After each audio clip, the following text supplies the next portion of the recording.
अब हम 12वीं गुण स्थान की विशेषताओं को जानते हैं। ध्यान अग्नि से छपक मुनीश्वर मोह नष्ट कर देते हैं।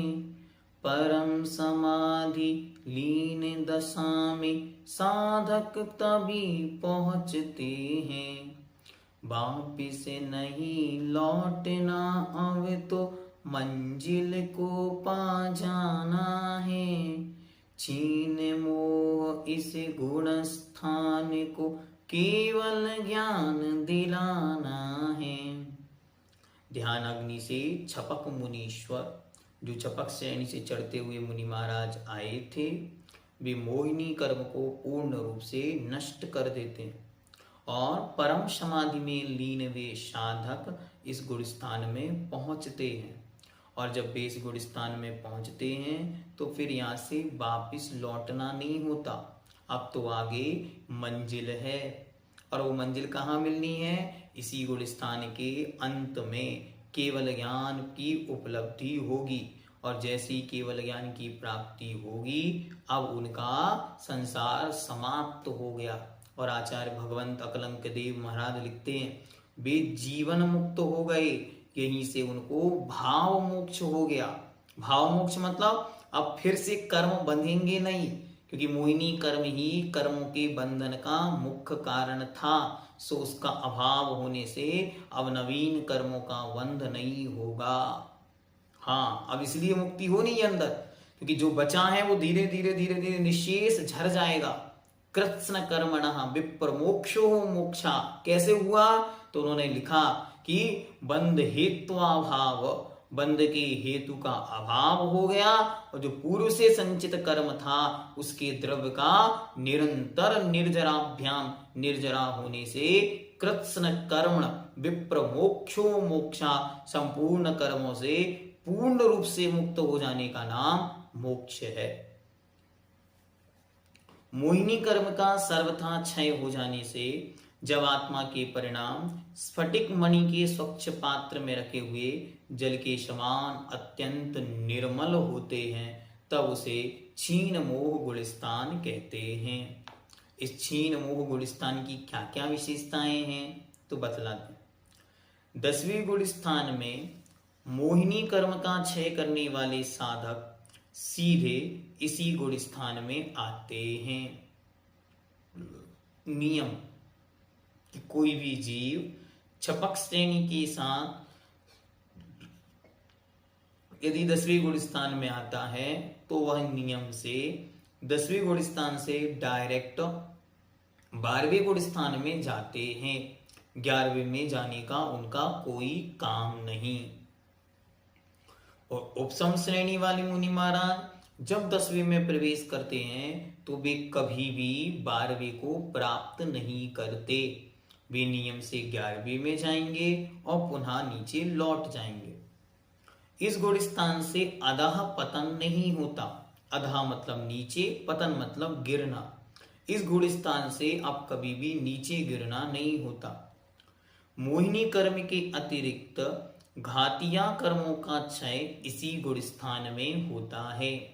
ध्यान से, इसी गुण स्थान में मोहिनी कर्म नष्ट हुआ, और मोहिनी कर्म के बाद अब जो शेष बचे हुए घातिया कर्म हैं, ज्ञानावरणी, दर्शनावरणी और अंतराय, उनका भी इस गुण स्थान के अंत में नाश हो जाएगा, और वे इसी गुण स्थान की पूर्णता के साथ अरिहंत केवली तीर्थंकरत्व की पूर्ण सत्ता या अरिहंत की पूर्ण अवस्था प्राप्त हो जाएगी। इस गुण स्थान में मात्र छायक सम्यक्त और छायक चारित्र होता है। इस गुण स्थान में प्रथम व द्वितीय शुक्ल ध्यान होता है। ध्यान से जहां जहां भी शुक्ल ध्यान का विषय आए तो अच्छी तरह याद रखना कि 11वें गुण स्थान में पहला शुक्ल ध्यान होगा और 12वें गुण स्थान में दोनों शुक्ल ध्यान होते हैं, पहला और दूसरा। इस गुण स्थान में यथाख्यात चारित्र प्रकट होता है। इस गुण स्थान के अंत में औदारिक शरीर से निगोदिया जीवों का अभाव हो जाता है।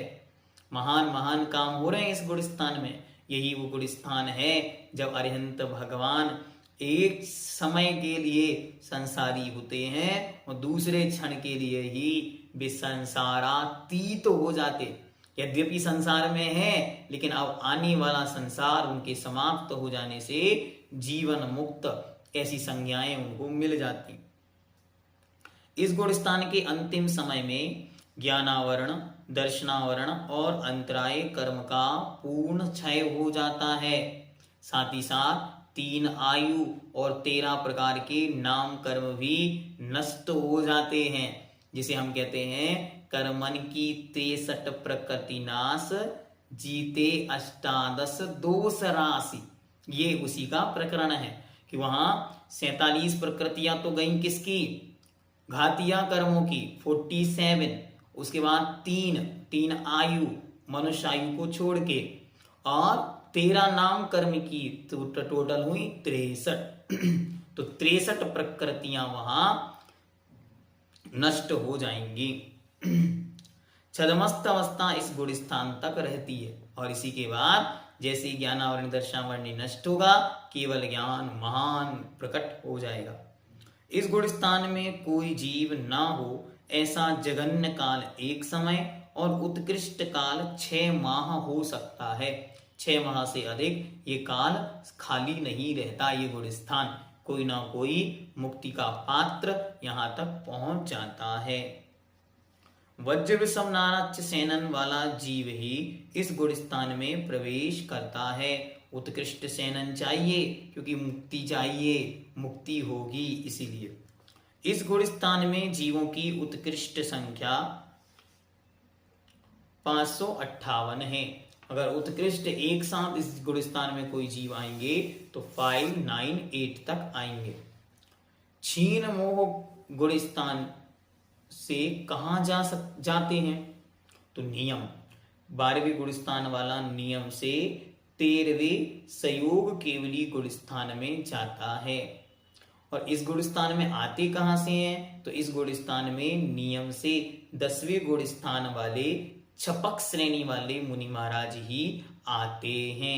अन्य के आने का कोई चांस नहीं और ऊपर से कोई यहां आता नहीं। तो मात्र एक ही चीज बची कि 10वें वाले आते हैं और 12वें वाले 13वें में जाते हैं।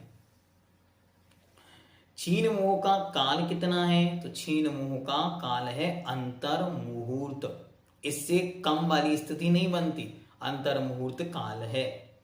क्षीण मोह में क्षीण संज्ञा कैसे है तो क्षीण मोह गुण स्थान में कषाय का सर्वथा निशेष क्षीण मोह पूर्ण रूप से अभाव रहता है। इस गुण स्थान में कषायों का सत्व भी नहीं रहता। कषायों का सर्वथा क्षय हो जाने से यहाँ क्षीण कषाय संज्ञा होती है। क्षीण मोह कहो, क्षीण कषाय कहो, दोनों एक ही बात मुख्यता से ली जाती। क्षीण कषाय गुण स्थान में कौन सा सम्यक्त होता है तो छायक सम्यक्त सहित जीव ही छपक श्रेणी पर आरोहण करता है। छपक श्रेणी वाला ही 12वें गुण स्थान में प्रवेश करता है। अतः नियम सिद्धांत यह बना कि 12वें गुण स्थान में केवल छायक सम्यक्त ही पाया जाता है। 12वें गुण स्थान में उपसम सम्यक्त मानने पर क्या बाधा है। अगर उपसम सम्यक्त माने तो क्या बाधा है तो बतलाते हैं। यद्यपि उपसम सम्यक्त और छपक सम्यक्त निर्मलता की अपेक्षा समान है। दोनों सम्यक्तों में दर्शन मोहिनी की 3 तथा चारित्र मोहिनी की 4 प्रकृतियों का उदय नहीं रहता। लेकिन उपसम सम्यक्त का काल मात्र अंतर्मुहूर्त है, अंतर्मुहूर्त के बाद नष्ट हो जाता है। जबकि जो जीव 12वें गुण स्थान में प्रवेश करता है उसका सम्यक तो नष्ट नहीं होता, वे उसी सम्यक्त के साथ आगे के गुण स्थान में प्रवेश करते हैं।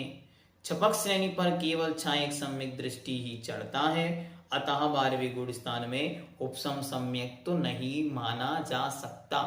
कितने सारे लॉजिक दे दिए, अच्छी तरह ध्यान रखें कि छपक श्रेणी पर उपसम सम्यक वाला चढ़ता ही नहीं, तो इसलिए छपक अनिवार्य हो गया। और ऊपर 12वें गुण स्थान के बाद के गुण स्थानों में वहां नियम से छायक की आवश्यकता है कि बिना सम्यक्त के वहां रह नहीं सकता, इसलिए उन्हें केवल छायक सम्यक्त वाला ही वहां रहता है, आगे जा सकता है।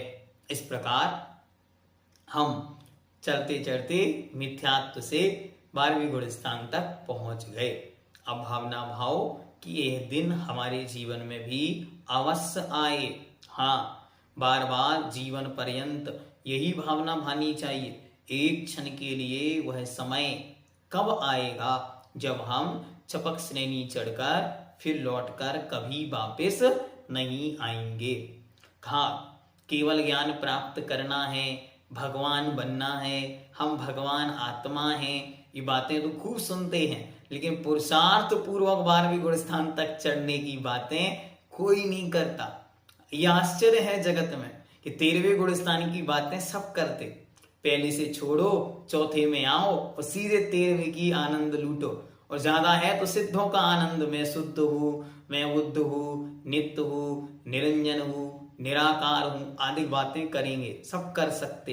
लेकिन बीच में जो पुरुषार्थ हुआ है चौथे के बाद से चढ़ना, 5वां, 6वां, 7वां और 7वें के बाद 8वां, 9वां, 10वां, 12वां, इस पुरुषार्थ की बातें कोई नहीं करता। इसीलिए इस ग्रंथ को पढ़ने से, इन कर्म सिद्धांत को पढ़ने से, आगम को पढ़ने से उत्साह बढ़ता है। आध्यात्म को पढ़ने से पुरुषार्थ समाप्त होता है, पुरुषार्थ शांत होता है। जब आप समय सार पढ़ेंगे तो महाराज कहेंगे कि ना तो आपके लब्धि स्थान है, ना गुण स्थान है, ना विशुद्धि स्थान है, आपको लगेगा जहां है वहां अच्छे हैं। लेकिन जब इसको पढ़ो तो एक एक गुण स्थान में, एक एक समय में, एक एक परिणाम की कीमत सिखा देंगे। जब कीमत समझ में आएगी तब लगेगा देखो ये हमें कैसे मिलेगा, दुर्लभतम है। अरे महा महा महा मुनियों को दुर्लभ है, तो हम ग्रस्तों की तो बात ही क्या। महान महान साधक, सोचो विचार करो, बाहुबली खड़े हैं, 1 साल बीत गया, बेलें चढ़ गई, लपटें लिपटी हैं पूरे शरीर से, लेकिन केवल ज्ञान नहीं हो रहा, मतलब 12वें गुण स्थान में प्रवेश नहीं हो रहा। आदिनाथ भगवान खड़े हैं, आदिनाथ भगवान ध्यान कर रहे हैं, मुनि अवस्था में हैं, 1000 साल बीत गए, कुछ नहीं हुआ। विचार करो, हाँ कभी कोई बैठ के विचार किया करो क्या हो रहा है।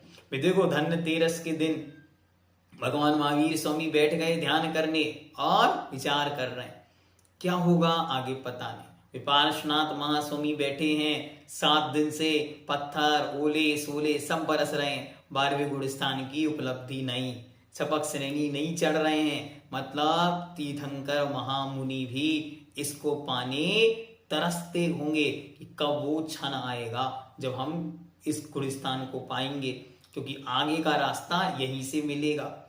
इसमें आचार्य ने ऐसा लिखा, कोई कहता है कि 12वें गुण स्थान में केवल ज्ञान की 13वें में, तो आचार्य कहते हैं एक समय का भेद कोई भेद नहीं होता, लेकिन फिर भी भेद तो भेद है कि 12वें गुण स्थान का अंत और 13वें गुण स्थान की शुरुआत, यही रात अंतिम और यही रात बाकी, उसके बाद केवल ज्ञान उत्पन्न होगा। तो कल जब केवल ज्ञान उत्पन्न होगा तो सहयोग केवली महाराज का हम दर्शन करेंगे, चिंतन करेंगे, मनन करेंगे और पढ़ेंगे कि वे केवली होते कैसे हैं, वही पूर्णता है। हाँ, अच्छी तरह मैंने जो बात कही ध्यान में रखना कि चौथे गुण स्थान की चर्चा दुनिया में बहुत होती है, फिर उसके बाद डायरेक्ट 13वें की बात होती है, बीच के गुण स्थानों की चर्चा कोई नहीं करता। इसलिए इनको पढ़ के उन गुण स्थानों में एक एक क्षण की विशुद्धि का चिंतन करो, क्षण क्षण बैठकर विचार किया करो। आचार्य महाराज लोग कहते कि एक क्षण के लिए बैठकर विचार करो कैसे 9वें गुण स्थान की विशुद्धि होती होगी, कैसे 10वें गुण स्थान में मोहिनी का क्षय करने के लिए प्रयत्नशील रहते होंगे, कैसे मोह का नाश करके 12वें में जाते होंगे, फिर 12वें के अंत में एक एक कर्म पिंजर टूटता टूटता केवल ज्ञान होता होगा। ये सब प्रैक्टिकल धर्म है, हाँ परिणाम है, यही आपको लक्ष्यभूत है, यही साध्यभूत है। सिद्धत्व अवस्था, हे सिद्ध अशरीरी सिद्ध भगवान तुम ही आदर्श मेरे, उसके पहले कहा करो हे अरिहंत भगवान, हे निर्ग्रंथ मुनिराज तुम ही आदर्श मेरे। उनके माध्यम से वह पथ जो है वही आपको वहां तक लेकर जाएगा। इसलिए अच्छी तरह बार बार इन गुण स्थानों को पढ़ने से विशुद्धि बढ़ती, पुरुषार्थ और चारित्र के प्रति परिणाम की उज्ज्वलता आती कि हम कम से कम अपने जीवन में 5वां ही पालें। वहां 13वें 14वें की बातें तो छोड़ो, हम 5वां ही पालें। कई लोग सोचते हैं हम 4था ही पालें, कई लोग सोचते हैं अब ये अवस्था मिली हम 7वां ही पालें। तो जितना पुरुषार्थ बने उतना पुरुषार्थ इस जीवन में करना, ये उन गुण स्थानों को पढ़ने का लाभ है। अन्यथा मात्र याद करके छोड़ देना नहीं, इनको पाने का, इनकी विशुद्धि को लाने का। और जब मुनि महाराज के दर्शन करो तो भावना भाव देखो 4था काल होता। और ये मुनि महाराज पंक्ति लिखी किसी ने बहुत सुंदर कि बंधन पंचम काल है, बनना गुरु महान, पाकर केवल ज्ञान को बन जाते भगवान। अब कितना भी पुरुषार्थ करे चढ़ने की स्थिति नहीं, तो वैसी स्थिति आए द्रव्य क्षेत्र काल भाव की निमित्तों की अधीनता भी स्वीकार करने के लिए बाध्य होना पड़ता है कि वज्र सब नाराज सेनन के बिना नहीं चढ़ोगे, तो निमित्तों की ओर देखना पड़ता है। हाँ निमित्त भी कोई वस्तु होती। इसलिए आध्यात्म और कर्म सिद्धांत दोनों बहुत बहुत बहुत अंतर है। इसलिए बहुत क्रम से आपको अध्ययन कराया जा रहा है। आपको डायरेक्ट अध्यात्म पढ़ा देंगे, हाँ हम आपको आज ही समय सार पढ़ा देंगे, लेकिन समय सार पढ़ के पदच्युत हो जाओगे, कहीं के नहीं रहोगे। ध्यान रखो, विशुद्धि सब समाप्त हो जाती। क्यों? क्योंकि आध्यात्म कभी भी हमको पुरुषार्थ की प्रेरणा नहीं देता, वो तो हमेशा निर्वृत्ति की प्रेरणा देता है। प्रवृत्ति छूटती चली जाती, और जैसे जैसे आप निर्वृत्ति में आओगे, कब आओगे? जब प्रवृत्ति सम्यक होगी, अन्यथा सब मार्ग समाप्त हो जाएगा। बहुत सारे लोग इस प्रकार से भ्रमित हो गए, सब क्रिया को हे हे करते करते मार्ग से विच्युत हो रहे। उनको सुनना नहीं, उनको पढ़ना नहीं, आप तो क्रम से चलो, क्रमबद्ध स्वाध्याय करो। ये गुरु महाराज का आदेश है, संदेश है, संकेत है। और आचार्य दादा गुरुवर महाकवि ज्ञान सागर जी महाराज के विषय में बहुत अच्छी तरह उनकी पंक्ति जीवन भर याद रखो। वे कहते थे विद्या कालेन पच्यते, विद्या समय के साथ पकती है, विद्या समय के साथ फल देती है। आज का पढ़ा किसी भाव में कभी कहीं काम आ जाएगा, ऐसी भावना के साथ पढ़ा करो, सुना करो। और यहाँ वहां की चर्चा में धर्म खोना नहीं है, जो शुभोपयोग है उसके माध्यम से अर्जित विशुद्धि है, वही हमारे जीवन का सार है। ऐसा बार बार चिंतन किया करो। ये नहीं सोचा करो ये सब है छोड़ने योग्य, हमें तो कहीं और भागना है। कहीं नहीं भागना, इस जीवन में कहाँ जाओगे, इससे ऊपर की स्थिति कहाँ तक है, वहां तक अपनी मर्यादा को विचार करके पुरुषार्थ करना। ओम सिद्धम जयतु जिन शासनम।